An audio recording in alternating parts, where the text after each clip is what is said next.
Good evening, daywalkers and night stalkers. It's me, your twisted southern horror queen, coming to you live from under full moon right here in southeastern Louisiana. Glad to be back. Hated to not make it last week. I missed all you creepy kids out there. So there's my cyber assistant, Gavin Williams. Congratulations on your badge, my man. Hope you're doing well tonight. Of course, I know you are. How'd the war paint come out? There's my boy, Glenn Culbertson. How are you doing this evening, Mr. Glenn? Hope everything is good with you. I'm fantastic, Gavin. Busy little creepy chick. So let's get everything rolling right quick with a big shout out to all of the sponsors. Hey, Tara, nice to see you. So we have a shout out for Big Time Vapes, which of course is my hookup for all my vaping supplies, and of course my juice, which they custom blend for me. Belinda is fantastic. So if you are trying to, hey Brian, if you are trying to kick the habit, go talk to Belinda. Even if you've tried vaping before, you might not have hooked up with a professional that knows their business like the folks over at Big Time Vapes. If you talk to them, tell them what you're smoking as long as it's legal, how much you're smoking, and how long you've been smoking, they can hook you up with a rig and the juice that you need to get you off of those nasty little cigarettes. I promise you, I did it. No side effects. I feel better. I have more energy, I have more stamina. It's just something you got to do for you when you get to that point, folks. So give them a shout out. Big Time Vapes on Facebook. You can always find them on authorlynnGibson.com. Click on their link and give them a shout out. They do ship their juice and supplies all over the place, so just let them know what you need. Also, my folks over at the lineup, I was just talking about you, Belinda. Those are the folks that created the Creepy Crate. It is just about that time. I'm waiting anxiously for my next Creepy Crate delivery to get here. This go round is the last of the Mayhem and Murder series. There is a $90 value in this shipment of the Creepy Crate. I have no idea what's going to be in it this time. Nobody has given me any kind of teaser, so I'm in the dark with it. But I think it's probably too late for you guys to sign up for this one. But don't miss the next one. Not next month, but the following month, there will be a brand new Creepy Crate going out. Get signed up. You're missing out. I've already told you folks, if you got creepy chicks or creepy kids like me in your life and you don't know what to get them for Christmas, there you go. Sign up. You'll get a shipment every other month. That's 6 Christmas gifts for your favorite creepy kids. And I'm telling you, they will be ecstatic with the things that they find in that box. I have a whole lot of favorites, and I shared them with you here. And you can always scroll back on the videos on the Twisted Southern Horror Queen page and look at some of the live reveals of the goodies that come out of the Creepy Crate. Also, if you're sick and tired of being sick and tired, get hooked up with Miss Sandy Thibodeau from HempWorks. Go again to authorlynnGibson.com. Click on that cute little purple hemp leaf. You guys know what that is. I don't need to tell you what that is.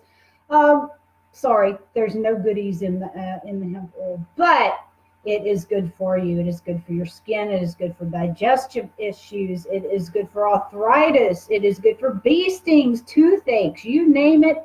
It's a common cure-all for everything, but this ain't no snake oil, y'all. This stuff really works. I've tried it for a lot of different reasons, and I have nothing bad to say about it. There's also a cream that she makes. It's called Relief Cream. And you guys know I suffer with migraines. That is one thing that does give me relief. You just rub it on your head, and you can actually feel the pain starting to decrease as soon as you put it on your skin. So big shout out to Sandy Thibodeau and HempWorks.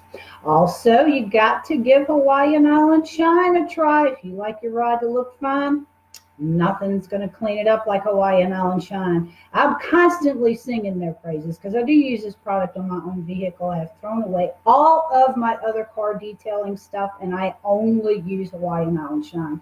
And the good thing about it right now, of course, we have down here in the South what's called pollen, and it sucks. You wash wash your vehicle, no matter what color your vehicle is, it's going to be yellow the next day. So it doesn't even matter if it's in a garage, apparently. But the good thing with that is you can get out there with a hose it off, the stuff just rolls off. Same thing with driving on the interstate and doing 90 after it's rained, all the sludge that goes down the side of your car. Go home, hose it off. Stuff just rolls right off. Order beads on your surface. It's freaking fantastic. And of course, they have a whole line of other stuff, waxes and wheel polish and leather polish and all kind of fantastic stuff. Chris Seal, you need that for that fine truck of yours. Go to Vampire Chassis and Products right here on Facebook. There's actually a raffle going on right now. I think it's like a $90 bucket. It's got all of my favorite Hawaiian Island Shine products in it. You can buy a $5 raffle ticket. If you win, dude, you have saved some money. And you open the door, and it may be sitting there in a couple of days because it ships directly to you. It's cool, just like the Creepy Crate. And of course, my other favorite, Naked Wines. There's nothing better than opening the door and finding a case of wine, your Creepy Crate, and a bucket full of Hawaiian Island Shine. Better than Christmas. Probably not better than sex, but definitely better than Christmas, okay? That's a good little white blend right there, too. Hey, Jody, glad to see you joining in tonight. Gavin says, I can smoke the green stuff, and it's here. It's legal here in Canada. Kiss my ass, Gavin. Hey, Clint, glad to see you. Hope everything's going well. There's my boy, Freddie. You have been in my thoughts and prayers. Freddie has suffered a loss of a very close friend this week, so you guys send him some positive vibes. He needs them right now. He is an awesome guy and a fantastic artist and a very good friend of mine. Glenn is the fearless leader of Hardcore Paranormal. You guys see him in the comments right there on the side. Glenn Harrison. My creepy kids would love Hardcore Paranormal. It is a serious site about enthusiasts like us who are into ghosts and aliens and all of the cryptids and creepy things that roam around on the planet, whether it be in the daylight or the dark. But they have some pretty serious conversations and some fantastic articles. It's no BS there. You can go on and ask questions and actually get educated answers from some of the members there on the group. So definitely worth your while if you are into the same creepy things that I'm into. There is my boy, Jerm Farrar from Seeking 7. We're fixing to start talking about that because I'm going to let all you guys know what I've been up to. Am I doing well mentally, physically? Yeah, I can't complain. Speaking of mental, there's Wade Cuevas, another good friend of mine. He's joining in from the Mississippi Gulf Coast. Glad to see you hanging out with us tonight, Wade. Okay, so let's talk about what all's been going on in my life before we start talking about the rest of these haunted amusement parks. So if you follow the page, you've been seeing me make posts about the Voodoo Roo Entertainment Group. That has been some madness, and I got to talk to you guys about it because a lot of you folks, Freddie, I know for you for sure, Germ, you guys go to cons, and I'm sure you know some of those names. As a matter of fact, Germ is one of those names. But a couple of years ago, Josh TKO Turner from, of course, WWE wrestling fame and The Walking Dead and a long, long list of other films approached me about representing him to get booked in cons. And at that point in time, my life was too chaotic, and I did not think I had the energy or the aptitude or the contacts to do that and do it properly for him. Well, he asked again about 3 weeks ago now, I guess, maybe 2. I don't know, that my whole time span thing is just screwed right now. But I went ahead and said yes this time. And along with Josh TKO Turner came Scott Insane Lane, which I adore. He's another fantastic guy, also from The Walking Dead, also a pro wrestler, and he's been in a ton of other movies. Spider-Man, I know off the top of my head. There's a long list of them. But the good thing is, because I can't commit all that to memory, you can go to authorlyngibson.com. I've been doing some revamping on my website. And there is now a tab for the Voodoo Roo crew, so you can read up a little bit on each one of them. And, of course, with Josh came my little sweetheart, Kaylee.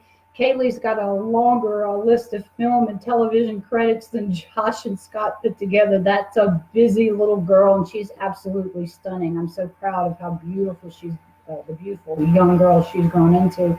But you may recognize her from Stranger Things. The Walking Dead. Like I said, another very long list. So I thought for a couple days when I got all of their marketing materials together, well, if I'm going to be hitting these cons up to book Josh and Scott and Kaylee and myself and Big Johnny Blender and the Adrian's Fury Dragster, I want to help out a couple more friends. What's a few more, right? Well, I reached out to a couple of friends of mine. Christopher Heskey, he's one of them. We met him at the first Gulf Coast Fan Fest a couple of years ago. And he was in Wolverine and A Star Wars Story, and he's in a film that is out now, Out of the Fight. And again, another long list of film credits and TV series and movies that he's been in as well. So I said, hey, dude, look, this is what I'm doing. Are you interested in jumping on board? So Chris was all into it. So I had another actor, Chris Heskey. Follow him. He's an awesome little dude as well. And of course, my friend Brian Hell from the Week in Geek Show, which you can hear aired on Monday nights on The Edge Radio. And you can listen to him on WRNO 99.5 FM in the New Orleans market area. Brian is a fantastic podcaster. He is one hell of a nerd, but he's our nerd, and we love him. But he has been in several films himself. He also narrates books, and of course, he is a radio personality. So I was glad to have Brian jump on board, along with Brian Hill. Somehow in the works, I think Big Johnny Blender might have had a little something to do with this one.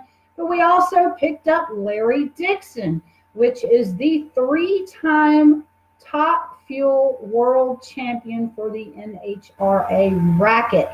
That is one hell of a mouthful. I think I actually got it out right. But he's got a hell of a racing career behind him, and he does make appearances as well. Another really cool guy. He's called into the Whiskey Cars and Cigars show several times. Great personality, just really laid back, nice guy. And he did this interesting thing. We're all into dragsters and hot rods here, but he actually built a 2-seater dragster.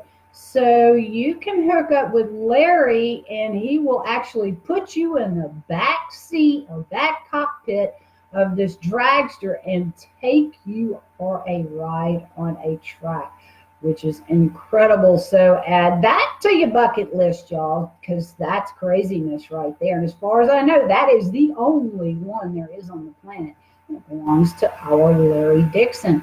After Larry, we have Preston Acevedo, which is one of my favorite artists, along with, of course, my boy Freddie. Freddie. Preston is the artist for the Rockabilly Road Trip comic book series, and he has done some fantastic work on the side. I showed you guys some of the prints that he's bought me. He's just fantastic if you are into horror art, which of course y'all know I am. So check out Preston's work. I'll be doing a post on him in the next couple of days with links to his page or some pictures that he has actually drawn or painted or whatever the case may be. So I was very happy to have Preston jump on board. And then I reached across to Florida and grabbed a hold of a couple of my boys over there. Was tickled to death to hear that Mike Christopher was interested in jumping on board. I met Mike Christopher at Spooky Empire, 3 years ago, I think. And of course, we're all into zombies. And to me, it was George Romero's Night of the Living Dead and Dawn of the Dead, that started that whole zombie revolution, if you ask me. But my friend Mike Christopher was, of course, the Hare Krishna zombie. And he has made appearances at cons all over the place. Another fantastic guy. If you ever get a chance to see him and meet him in person, go do that. You will just adore him. Mike also has been one of my beta readers. He was a beta reader for Wicked Truth. And the funny thing about that is he doesn't really care that much for reading horror, but he muddled his way through, I don't know, close to 500-600 pages of The Wicked Truth, and actually gave me some really good feedback page by page. And that's love and dedication right there, because you guys know what I write. Ain't nothing but hardcore horror.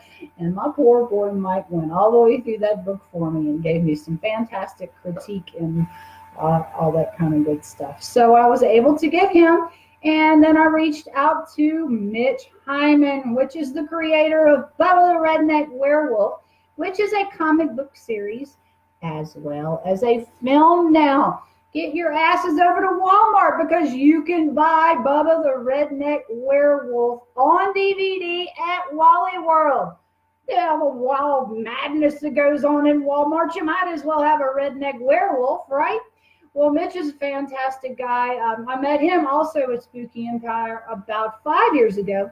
We were doing panels, and I got stuck on a panel with him and a bunch of other fantastic writers, which we are all still friends today. Scott Baker, Melissa Gibbo, Hanks, I can't remember his first name. It's not Tom.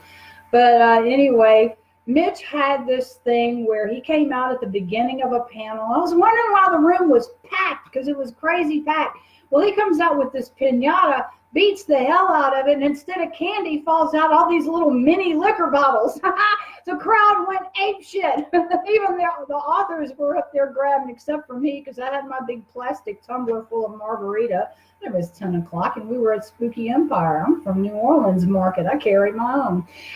So anyway, we sat there for our panel for about an hour and a half, talked and drank, and had a fantastic time. And Mitch has just a great personality as well. He's funny as hell.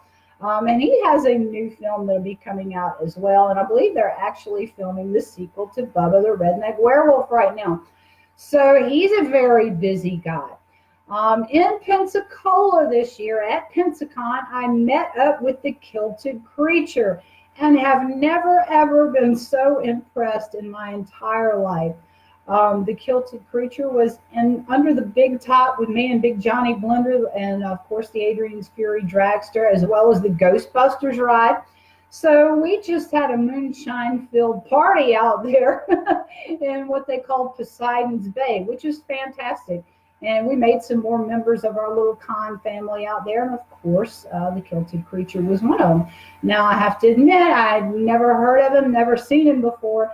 But I look up, and he's getting dressed, and he's putting on fins and gills and a kilt. And I'm like, what the hell is really going on?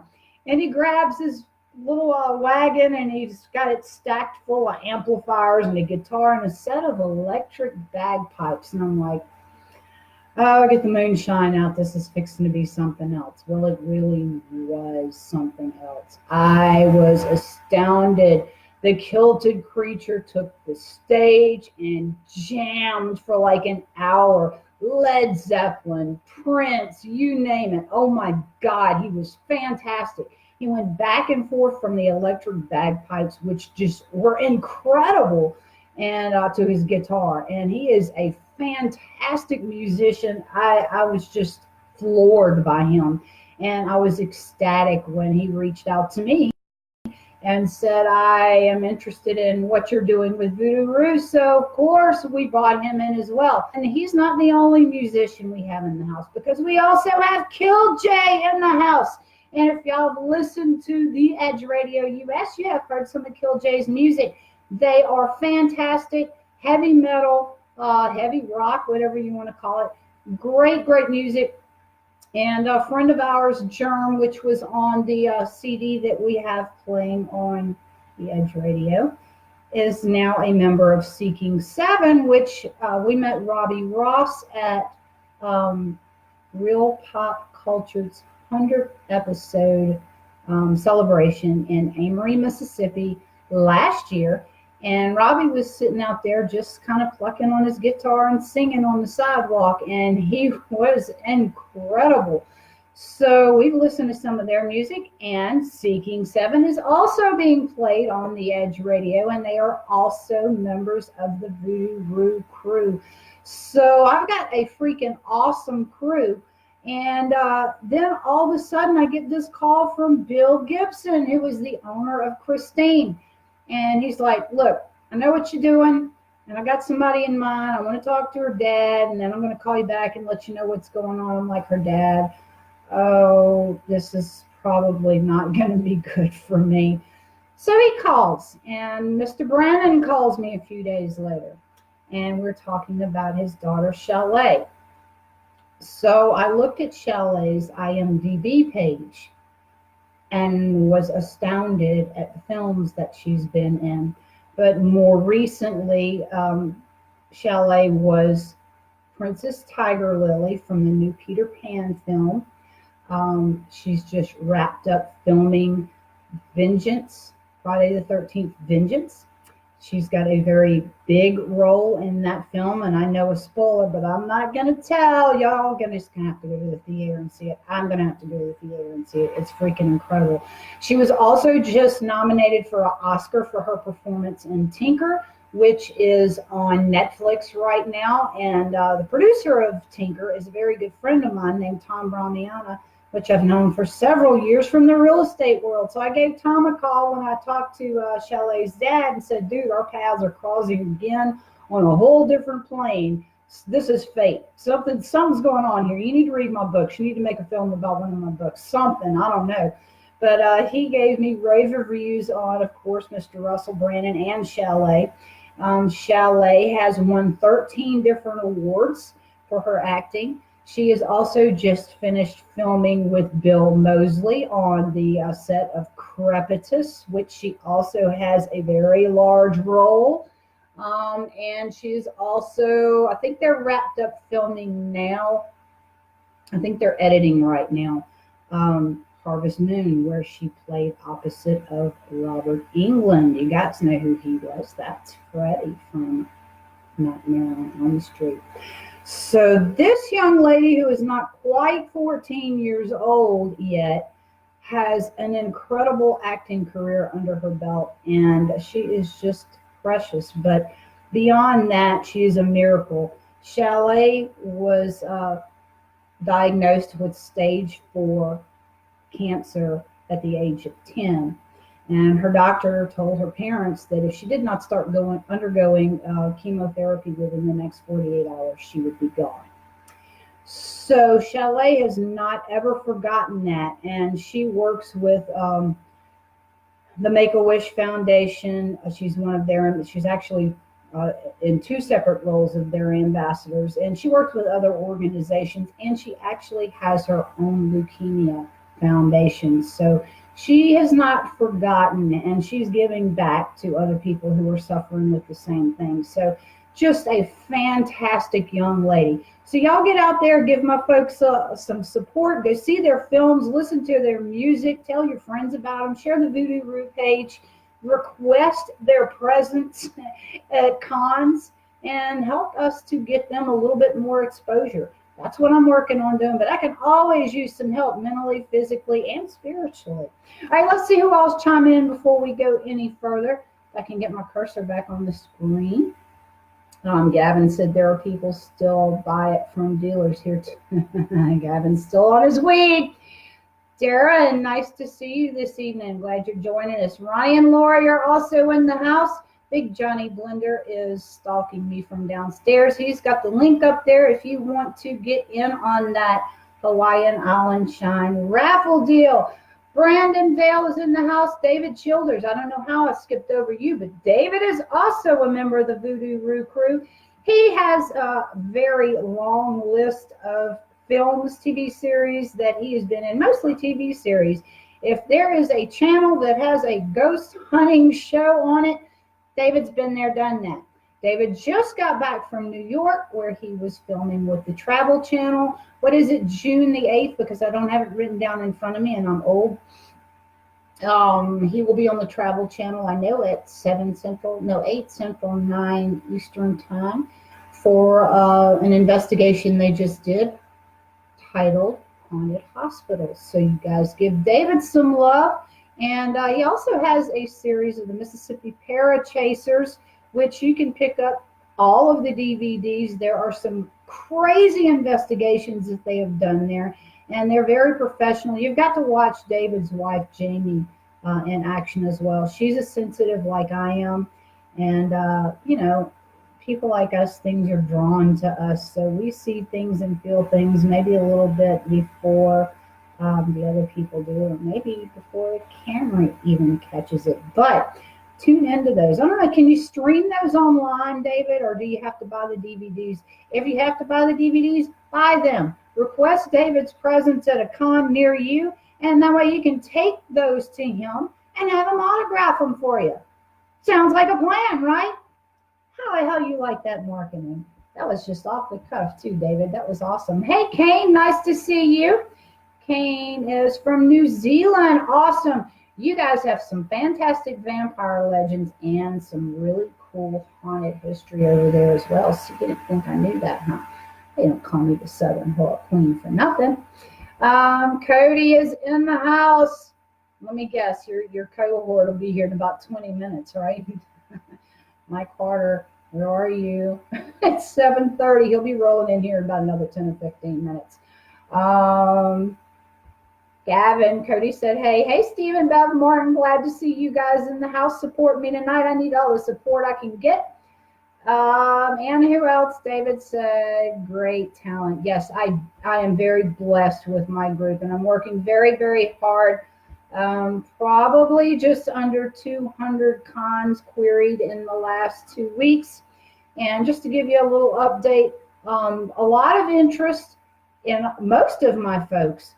But a lot of them have already spent their budget or they're already booked. However, things may not happen immediately, but 2020 is looking really good because a lot of these people are putting our information back to go through and look at for guests for 2020. So just be ready, David. That's all I've got to say. Hey, Maddie, nice to see you.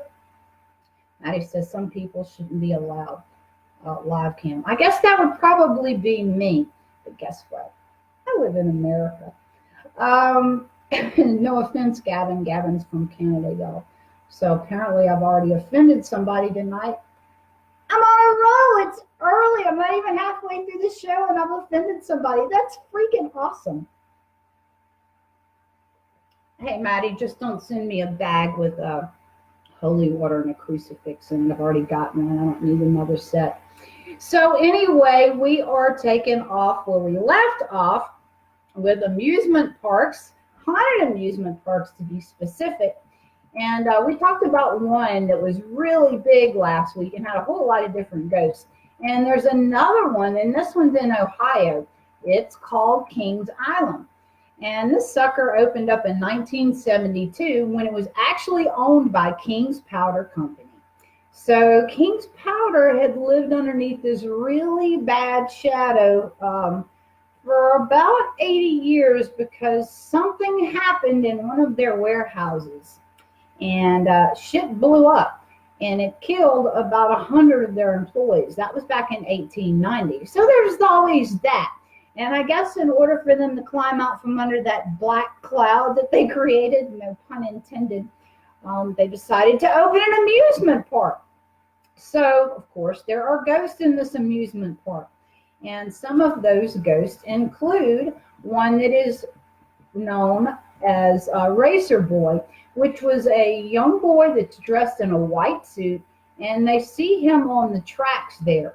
It's said that he sets off the sensors right there in that area pretty frequently, and he's been showing up there since the park opened. The story goes that 2 of the Racer's 4 trains were originally used on the Shooting Star at Coney Island. So one of the last cycles of the coaster, this high school boy who'd been riding in the back goes missing when the train returns to the station. So they start searching the track, and eventually they find his body at the bottom of one of the dips of the roller coaster. So because the trains are now at Kings Island, it's thought that his spirit came along with him. Now another ghost that you can find there is called Missouri Jane. And this is a little girl that's dressed in a long blue dress that's seen at the International Restaurant and the Whitewater Canyon Ride. Now, the sci-fi show Ghost Hunters actually went out there and did a ghost hunt, and they captured an EVP of a little girl whispering that she was trying to find her mommy. Now, the legend states that back in the 1800s, that this little girl actually died there on the grounds and is buried somewhere inside the adjacent cemetery. So when I was looking at pictures of this amusement park, there is a massive cemetery that is right there on the side of it. So, of course, it's feasible to think that some of those ghosts may have roamed over onto the amusement park as well. One last ghost that they see there pretty frequently is called Tower Johnny. And he's pretty much the most famous ghost that hangs out there at the park. His real name was John Harder. So this dude's deal was back on a Friday night. Maybe he had a little bit too much to drink, or maybe he was showing off for a girl. You never know. Well, it was actually a Friday the 13th in 1983. Yeah, right when the middle of all these fantastic horror films were coming out. And he pretty much created one on his own. So this little dude named Johnny gets his wild hair up his ass to go and climb the Eiffel Tower that stands there at the park's entrance. Well, this little dumbass makes it almost all the way to the top, and then he falls down the elevator shaft, and then the cables slice him in half. So today, folks see Johnny climbing and falling and hanging out near the entrance of the park from time to time. But apparently nowadays when they see him, at least he is in one piece. So there's that. Also, there's another park. It's called the Shawnee Amusement Park. Today, it's actually abandoned, at least by people who have a pulse. So it closed down in 1960 after it had been open for about 40 years. It sat there rotting for years before the White family comes along and decides they're going to buy it. So they pick it up and they're talking about it in their little family discussions, and they decide that they are going to try to refurbish the rides in the park and see about reopening it. Well, as they start getting out there and working and stuff, they realize that it was just too far gone for them to restore. So Lake Shawnee was actually the site of both a Native American burial ground and the massacre of the Clay family. So the Clay family were these settlers who were attacked by these Native Americans. Apparently, they tried to settle there on the Native Americans' sacred grounds, and of course, they weren't going for that. So 2 of their kids were killed in the attack, and the third was burned at the stake there. And the land was later bought in the 1920s, then developed into the amusement park. How freaking lovely, right? So there were several tragedies that had happened at this park. A little girl died on the mechanical swings when a truck backed out in front from a vendor stand there and hit her. The second accident that went down was of a boy that drowned in the lake after the park had closed down one evening. Today, you can go out there and you can still hear these kids laughing and playing, and sometimes folks claim that they see a swing moving all by itself. Now, this spot has been featured on the Travel Channel's Most Terrifying Places in America, the Discovery Channel's Ghost Lab, and ABC's 10 Most Haunted Places in the World. Pictures on it are really freaking creepy. And speaking of creepy, a friend of ours, a friend of the show here, Cassandra Leonard, which I don't see on right now, she may be working, and she had recommended that I look into Jazzland. Jazzland was built in New Orleans East right before Katrina. I think it was open for a year or so, and started having financial problems because probably somebody was pocketing money. You know, this is Louisiana, and that's how we roll down here. They steal shit. So anyway, Six Flags bought the park and did a major remodel, put their logos on everything, put some new rides out there. And shortly after that came Hurricane Katrina. And the park sat under anywhere from 4 to 8 feet of water, depending on the elevation in different locations of the park, for months before it drained out. So, of course, it's absolutely devastated. Now, there are still rides and buildings that are standing. Of course, they are a hot mess. But the park itself is really creepy looking. The pictures I've looked at, I did do a lot of research and tried to find that any kind of documentation that it had uh, paranormal activity going on there.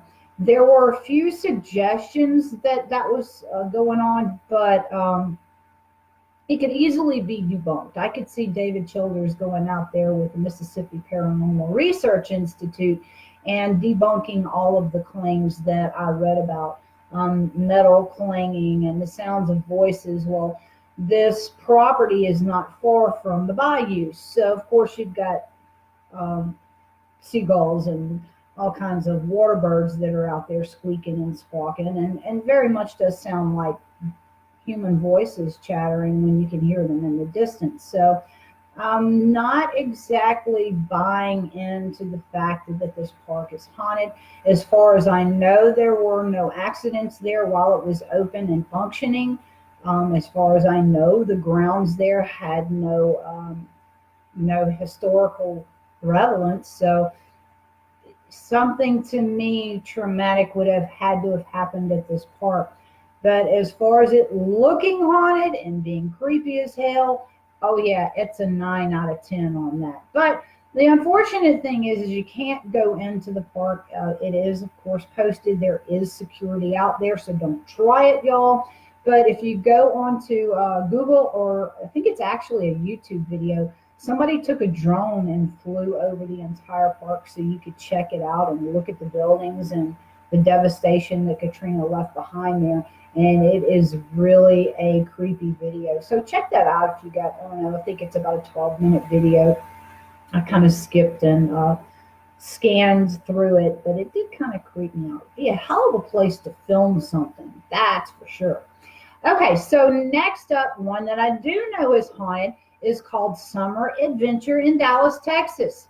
Now, Summer Adventure Amusement Park is said to be the home of a child ghost. Some people claim that the specter isn't a ghost, but a demon, since the child's eyes glow red. Here's your son.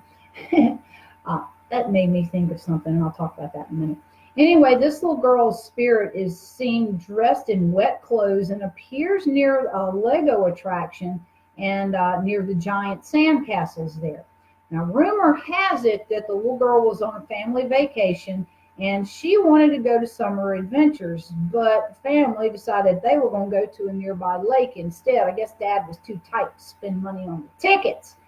So this little girl actually drowned at the lake that they decided to go to instead, and she ventured to Summer Adventures and has never left there. So there, Dad, she didn't need a damn ticket. She went to the amusement park anyway.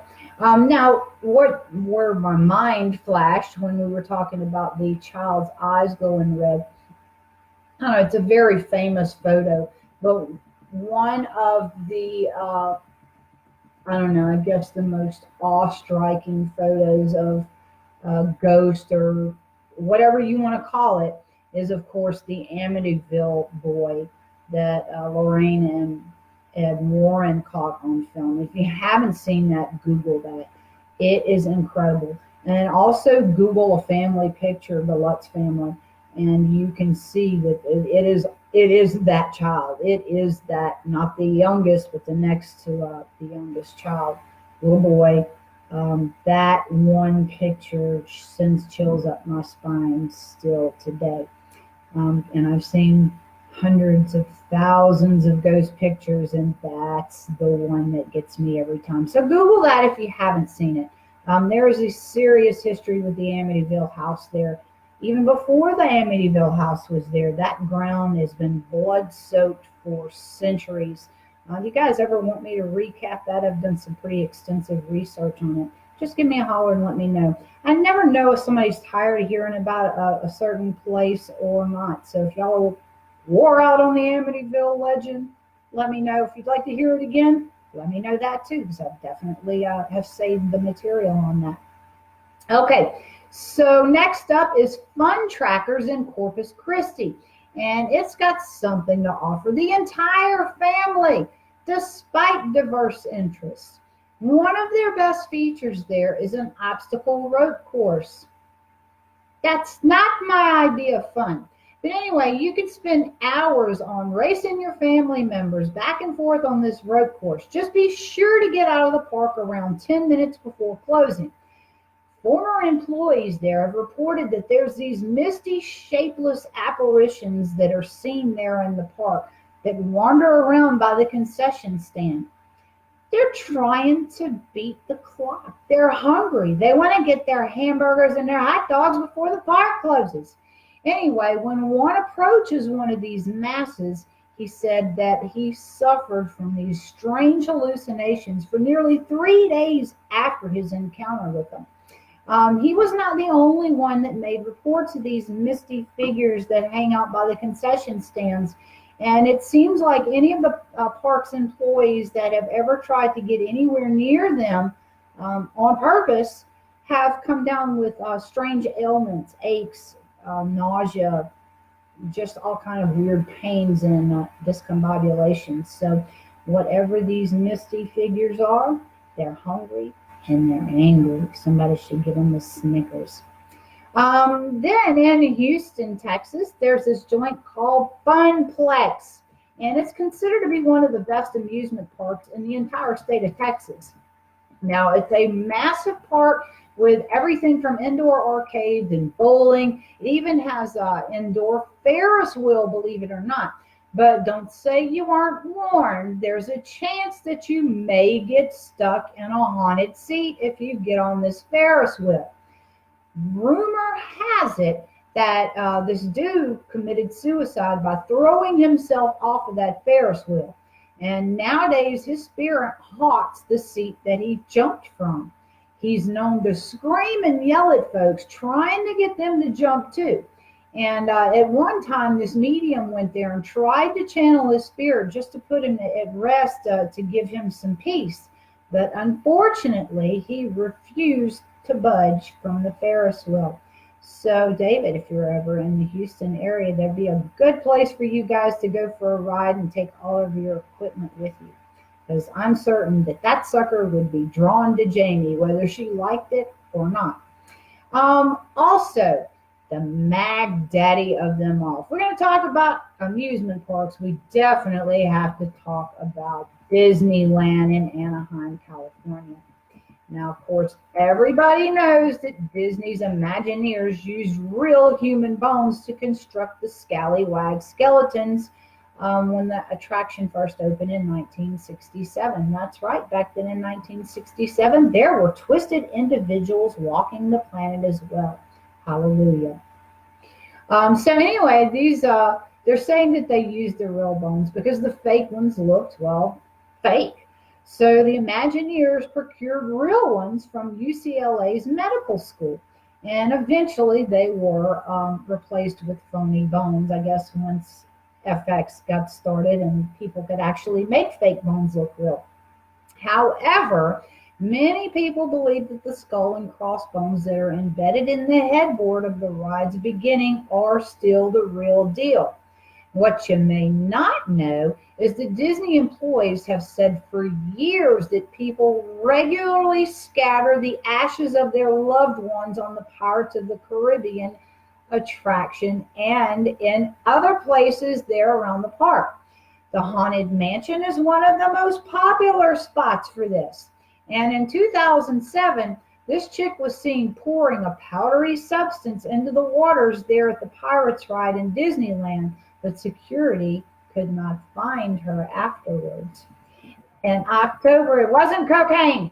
In October 2018, Disney custodians from both parks confirmed to the Wall Street Journal that not only do people scatter their ashes at the park, but the practice is so popular that the maintenance staff has a code for it. It's called the HEPA cleanup, which refers to an air filter system that picks up all these ultra-fine dust particles, because you don't want to be breathing in Uncle Rudy when you're on the Haunted Mansion ride, right? So the Haunted Mansion probably has so much human ashes in it that it's not even funny. And nobody really wants to admit that there at Disney World. So you may want to wear a mask if you go in there. And if your seat's a little dusty when you go to get in, just dust it off with your tuchus. Don't use your hands. So there's another reason why more than just a few ghosts are said to haunt Disneyland, and among them, of course, is old Walt himself.